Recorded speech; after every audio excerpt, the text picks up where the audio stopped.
Les amis internautes, bon, je ne vais pas montrer mon visage parce qu'on ne sait jamais. Parce ce que je vais dire là, je ne pense pas que ça a arrangé certaines personnes. Et j'aimerais la partager avec mes amis internautes. Voilà, parce que on peut fermer la bouche des gens sur les journaux. Voilà, aux 20 h, nous, on ne peut pas passer là-bas. Sur Internet, là, on peut parler pour nous. Voilà. Je vais vous expliquer une situation actuellement qui se passe en Côte d'Ivoire. Ok? Il y a un chef de guerre ici en Côte d'Ivoire qui fout la merde en Côte d'Ivoire, qui se permet de faire tout ce qu'il veut. C'est-à-dire que, je vais vous expliquer un peu le fond du sujet. J'ai un ami, c'est pas pour dire que c'est quelqu'un, c'est un ami à moi. Voilà, qui vivait en Europe pendant des années. Il est rentré en Côte d'Ivoire histoire de s'investir dans son pays. Et le jeune homme a ouvert une entreprise de TP. Je dis bien de TP. TP, ça veut dire quoi? Ça veut dire que ceux qui construisent les maisons, qui font les routes là. Voilà. Le jeune, il se débrouille un peu. Souvent, il se lève, ils sont aux États-Unis, sans acheter des engins, il vient avec ça ici. En Côte d'Ivoire, et puis les revend, il fait son petit bénéfice, quoi. Maintenant, quand il y a les petits travaux aussi, il fait. Tu vois, non? Donc, moi, je ne comprends pas. Il y a des gens qui se comportent ici comme si vraiment on a encore autant de oh là là, quoi. Le temps ancien. Le mec, parce qu'il est au pouvoir, parce qu'il a des armes, en plus, c'est un ancien chef de guerre. Toi, tu dois te calmer parce que tu as fait des conneries. Il faut te faire oublier un peu. Toi, tu te lèves, tu vas brigander le bien d'autrui. Tu prends ces machines et le pire, c'est quoi? Le jeune homme, il y a quelques années de cela, avait retrouvé la personne qui lui avait volé les engins. Je vais vous expliquer au fait un peu. En fait, lui qui a volé les engins à mon ami là, c'est un ami au frère de ce chef de guerre. C'est-à-dire mon ami est parti aux États-Unis, il a payé les engins, il a donné ça à soi-disant son tuteur aux États-Unis qui est lui, ami au frère de ce chef de guerre. Je veux que vous compreniez un peu. Voilà. Donc lui, il a vendu, sinon il a envoyé les engins à l'ami, au frère de ce chef de guerre en Côte d'Ivoire.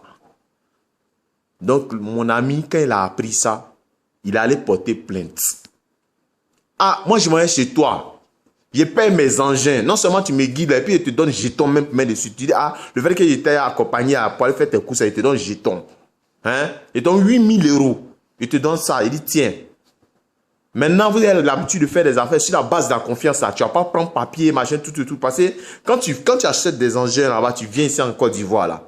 Pour pouvoir avoir, en fait, la possibilité de faire venir les machines, il faut avoir les papiers. Il faut bien avoir les papiers là-bas. Donc, le jeune, mon ami en question, il laisse les papiers au gars. Et puis, lui vient en Côte d'Ivoire. Sur la base de passer, ce n'était pas leur première fois de faire des affaires. Donc, il vient en Côte d'Ivoire. Et à sa grande surprise, on dit que ces machines, ces engins sont là, mais qu'ils ont été destinés aux frères de ce chef de guerre. Maintenant, le jeune homme se lève, il va faire ses enquêtes. Il voit effectivement quels sont ces engins. Il essaie de rentrer en contact avec son soi-disant tuteur qui est là-bas, là, qui est ami au frère de ce chef de guerre. Là. Lui, il dit, lui, il ne fait plus rien, mon ami.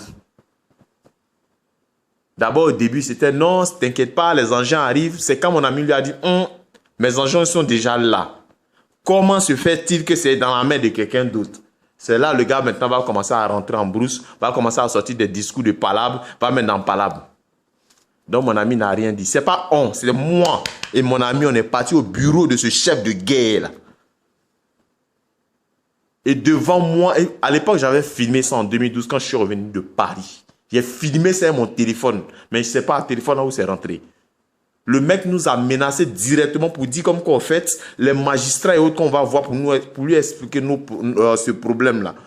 Nous, on va le regarder seulement. Que c'est eux qui ont mis ces magistrats-là en place.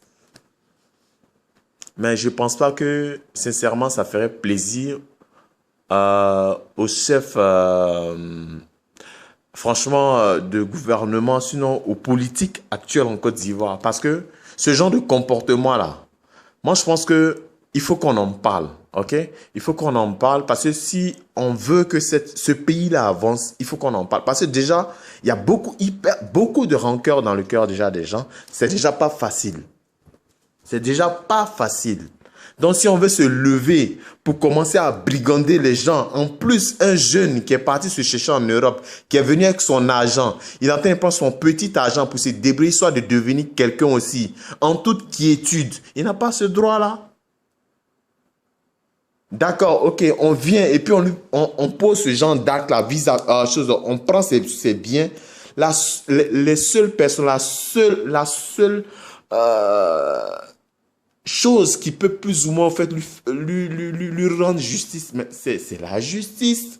Il va se plaindre là-bas, là. On prend, le pire c'est quoi? C'est qu'en fait, il a son soi-disant tuteur aux États-Unis est venu en Côte d'Ivoire pour les vacances.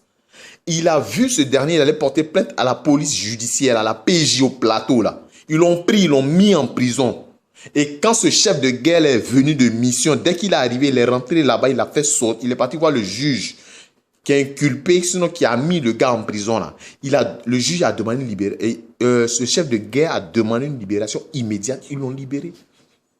Ils l'ont libéré même sans lui demander quoi que ce soit. Maintenant, le problème, en fait, si je vous en parle aujourd'hui, c'est parce que c'est devenu encore plus grave. Parce que c'est vrai, on peut te voler tout ce que tu as. Mais si maintenant on veut te prendre ta vie, ça devient quoi? Ça devient encore plus dangereux. Donc c'est pour ça, en fait, moi, je voulais partager ça avec vous pour vous dire, parce que je suis sûr que mon ami n'est pas le seul dans cette situation-là.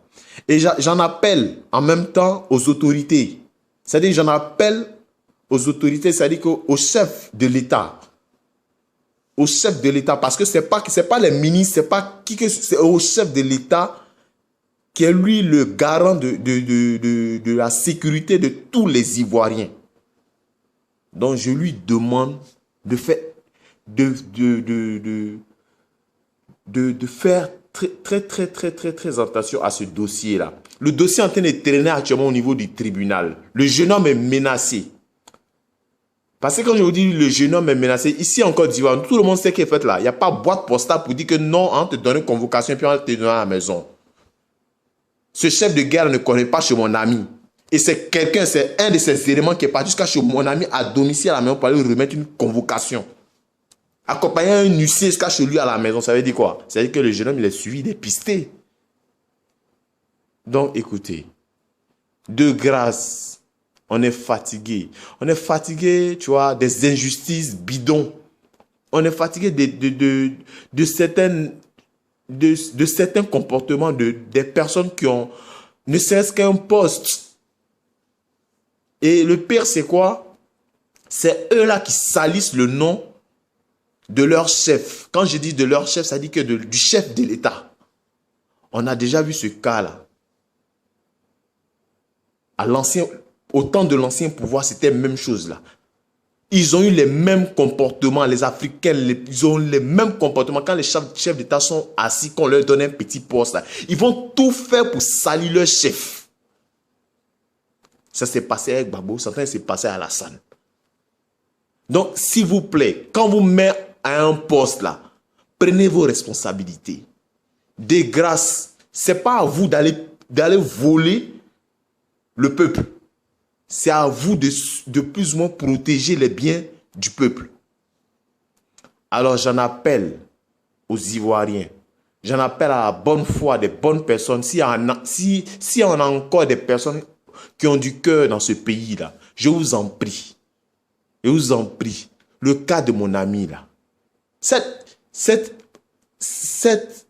vidéo que je suis en train de faire actuellement là. On est le... Attendez, je vais vous donner la date d'aujourd'hui. Je ne sais même pas qu'est-ce que... Je sais qu'on est en mars. On est le 29 mars. Aujourd'hui. Il est 22h30. Je suis en train de vous faire cette vidéo. Mon ami est encore vivant. Je vous demande pardon. Je vous demande pardon. Partagez cette vidéo-là pour que tous les Ivoiriens de Côte d'Ivoire prennent conscience au fait de cette histoire. Et je vais vous informer de Lucie et de l'évolution de ce dossier-là. Parce que ça devient vraiment sérieux. Plein de personnes perdent la vie comme ça, en fait. Plein de personnes perdent la vie dans le noir. Plein de personnes perdent leur bien comme ça en Côte d'Ivoire ici. Et je suis sûr que ce n'est pas que la Côte d'Ivoire. Mais aujourd'hui, là, c'est de mon pays que je parle. C'est de mon ami que je parle. C'est de votre frère que je suis en train de parler. C'est votre enfant, c'est de votre enfant que je suis en train de parler.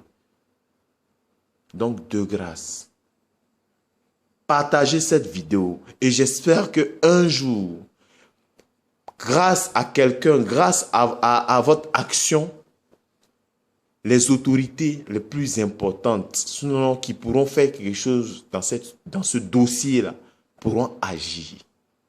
Pour que justice soit rendue, pour que le jeune homme ne perde pas sa vie.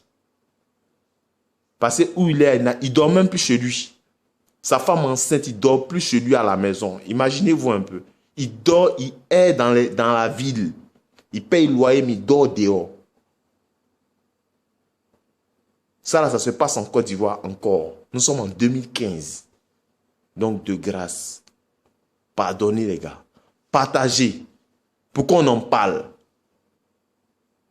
Maintenant, toi, le chef de guerre, là, ça, toi, il m'adresse. Si jamais, si mon ami a eu un petit problème, même s'il y a un de ses cheveux qui sont levés sur sa tête seulement, il a perdu ça, là. Ça a visage découvert, il est venu faire vidéo pour te dire. Ça a visage découvert. Maintenant, si tu veux me tuer, moi aussi, tu vas me tuer. Sur ce, je vous souhaite bonne chance à vous. Faites attention à vous. Réussite dans tout ce que vous faites. Dieu bénisse la Côte d'Ivoire.